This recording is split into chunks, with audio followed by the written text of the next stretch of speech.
век, когато се е твърдяло, че правото ще ефектира, тъй като новото общество няма да се нуждае от право, хората ще се обичат, няма да се карат, по тая причина правото ще излиши. А тогава правото е щяло да отмира. В днешно време имам чувството, че правото пак ще отмира, само че никой не го е заредил публично. Защо имам това усещане, че правото ще отмира? Защото в момента, в който вие завършвате, в България настъпило едно много странно време. Време, в което институциите са подложени на небивал натиск и неизвестното до този момент в историята на България, било то царство България, било то Народна република или Република България, презрение, остракизъм и неуважение. Защо това е така? Винаги съм се питал и съм си давал множество отговори. Това е едно време, в което освен, че институциите са дълбоко засегнати в своята същина, в своята основа, словото вече не служи за комуникация, за съобщаване на неща, словото служи по-скоро за заблуждаване. Време, в което закони се приемат, за да се защитят много строго видими частни интереси, а не общото благо. Време, в което има депутати, които внасят законопроекти и предлагат да ги оттеглят срещу 6-цифрена сума, изнудвайки тия, срещу които те са насочени. Това е наистина едно много особено време, в което вие започвате своя професионален път и в което носите една огромна отговорност. Отговорност огромна, защо? Защото още веднъж нека да се огледаме около нас, нека да видим институциите в Република България. Защото правото, голяма част от правото са институциите. Погледнете прокуратурата, която 7 години подред, до 2005 година, някъде, ако не ме лъжи паметта, беше заложник на една характеропатия на един главен прокурор. Погледнете сегашната прокуратура, която е до толкова често употребявана за частни цели на сегашния главен прокурор, че вече никой не я възприема достатъчно сериозно и никой не се страхува достатъчно. Аз не се достатъчно. Погледнете Народното събрание. За съжаление, неговия председател остава в историята с един лав "не ми пука". Доказва, че не му пука и от подписите на 470 000 български граждани, които искат нещо от него, а той не иска да им подаде. И се прави, как да кажа, интересен с странни правила.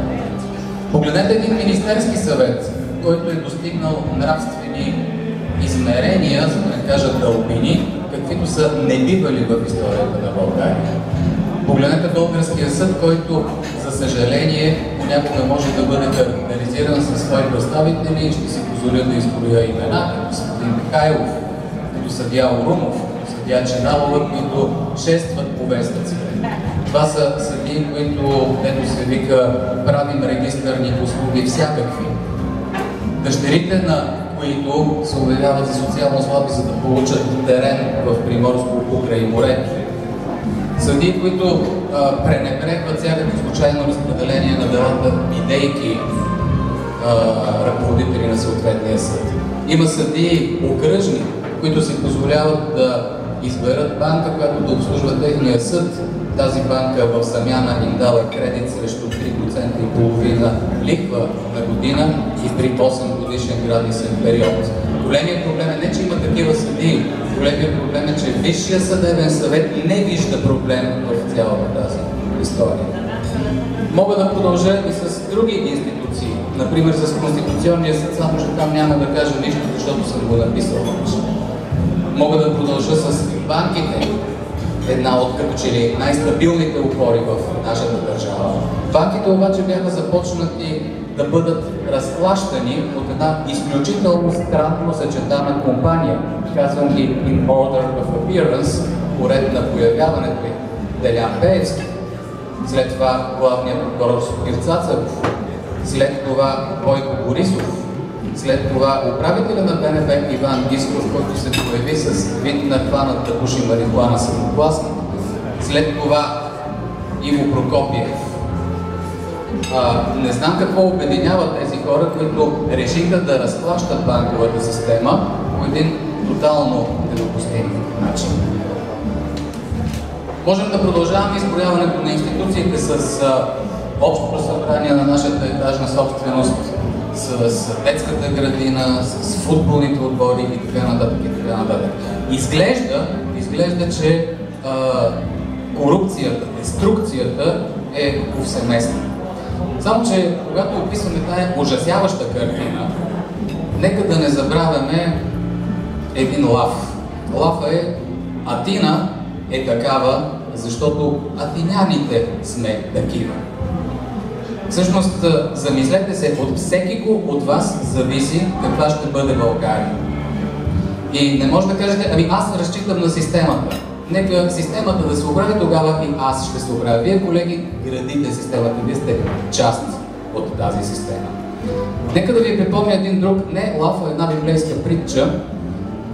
Гражданите на един град имали много лош управник.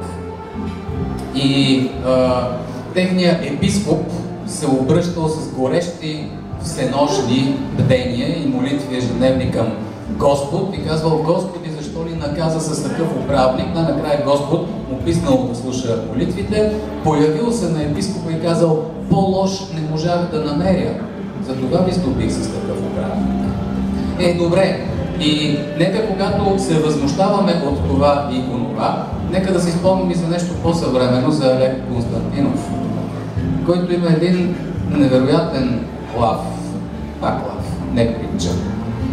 Ей, хитро момче излезе, в синца ни измами, да е живо на баща си, аз ще усум право. Забележете, българина се възхищава на безобразното. Той не се отвръщава от безобразното. Така че когато вие реагирате на нещо или не реагирате на нещо, мислете винаги за вашата собствена отговорност. Извинявайте, че говоря такива сериозни работи в такъв момент, може би не бива, може би не трябва да ви развалям настроението. Може би е много по-лесно да махнем с ръка, да чуем това, което казах, да речем всичките са маскари и да си сипам третата ракия. Така, разбира се, е по-лесно. Само че ще си позволя, за да съм чист пред моята съвест и пред вас, и понеже възрастта ми го вече позволява да ви дам няколко напътствия. Надявам се да ми простите и да не ме биете за тях. Първото напътствие е, както казах, не чакайте системата да се оправи, не чакайте системата да ви реши проблема, вие решавайте проблема, по този начин ще промените системата. Второто напътствие. Търсете себеподобни, сдружавайте се с тях по симпатия и си помагайте, активно си помагайте. Не оставяйте тези, които се борят, да бъдат сами, защото страшна е самотата на онзи, който въстава срещу безобразното, но среща или мълчание в околните, или предпазлив шепот по ъглите. Само така, брато. Много хубаво им покажа. След което следва оглеждане, дали някой не ни видя по коридора, че говорим с него. Третата ми препоръка е свързана с един феномен, че начело на структурите, на организациите застават не непременно кадърните, а амбициозни. И таланта не иска да управлява, а посредствеността страстно желае да управлява. Имайте това нещо предвид и когато роптаете срещу тези, които управляват и според вас управляват зле, не забравяйте собствената си отговорност, че вие също сте длъжни да управлявате. Това не е просто кеф, напротив, това е тегоба. Управлението е тегоба за талантливия и за честен. То е изгода за една непосилна, може би, житейска задача за онзи, който може да даде нещо мъжество. По тая причина, що се отнася до безочливите и твърде амбициозните, не ги пускайте да управляват. Или ако сте ги пуснали, ги контролирайте. Не позволявайте на безочието да вземе връх. Контролирайте го, спирайте го ежедневно. му пречете да се почувства по-опасно. И не се гносете да участвате в управлението и не викайте всички са дъскари. А вие тогава какви сте? Следващата ми четвърта препоръка, те станаха много. Не виждам никой да се записва. Не дейте да се вторачвате в лошите примери, като не довиждате добрите примери. Защото около вас изобилства с добри примери. Винаги съм казвал и съм твърдял убедено, че около 5% от хората във всяка една група, във всяка една професия са изключително добри. 5% от хората във всяка една група и във всяка една професия са изключително лоши и зловредни. Добрите не ги мислете. Те някак си ще се оправят или, което е по-вероятно, ще загинат под натиска на по-лошите. Защото знаете, че от древни времена е отдавна разпространен навика да посвещаваме най-талантливите помежду си на боговете. Те не принадлежат на този отвратителен свят, те трябва да се въздигнат до божествено. И по тази причина ние им помагаме, като ги потрепваме. Така че, за най-добрите не мислете. Те някак си ще си намерят своя път или ще блокират. Не мислете и за най-лошите. Тях няма да поправите. Мислете за останалите 90%, които всъщност правят реалността и които карат живота да върви напред. За тях се грижете, тях подпомагайте и към тях се присъединявайте. Не чакайте най-добрите да ви оправят, не позволявайте на най-лошите да ви завладеят. Петата ми препоръка е банална. Банална, но мисля актуална. Правете каквото трябва, а да става каквото ще е. Вижте множество решения и на Конституционния съд, множество тълкователни решения на Върховния касационен съд, които са взети, как да кажа, по целесообразност, а не поради принципност. И ще видите, че година, 2, 5, 10, 20 по-късно тия решения са се върнали винаги като бумеранг, защото са били без принцип. И тук искам да припомня едно изречение на покойния вече съдия Румен Янков, който вие познавате. Той беше председател на Върховния касационен съд, после беше известно време председател на Конституционния съд. Един мъдрец. Той със своята тънка усмивка обичаше да казва: моето момче, като не знаеш какво да направиш, приложи закона. Да и вие, като не знаете какво да направите, приложете закона. И последната, шеста препоръка. Не дейте да чакате бързи резултати от усилията си.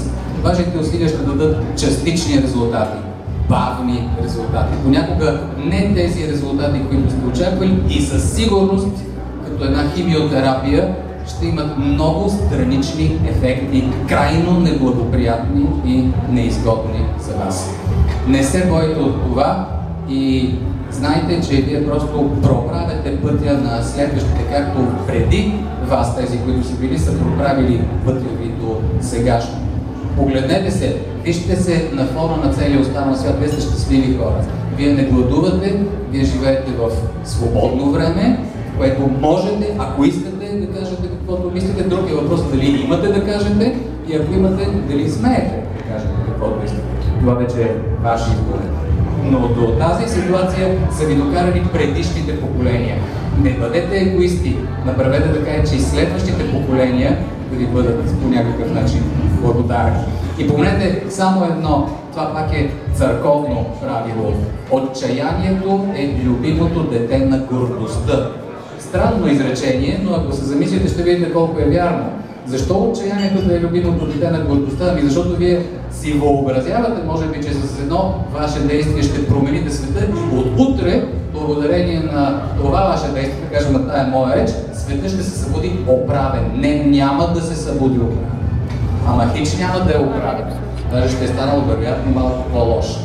Временно. Но ако вие се отчаете, това всъщност е израз на вашата гордост. А гордостта традиционно е грях и то смъртен грях. Не дейте да изпадате в негов грях. И за да завърша с нещо все пак по-успокояващо, и нека да е на френски, Le droit, ce n'est pas la loi. Законът това не е правото. И тая връзка, колеги, пазете правото, пазете го и от закона, защото понякога закона може да е голям негов враг. И дано то да ви се отблагодари, като ви разочарова сравнително рядко.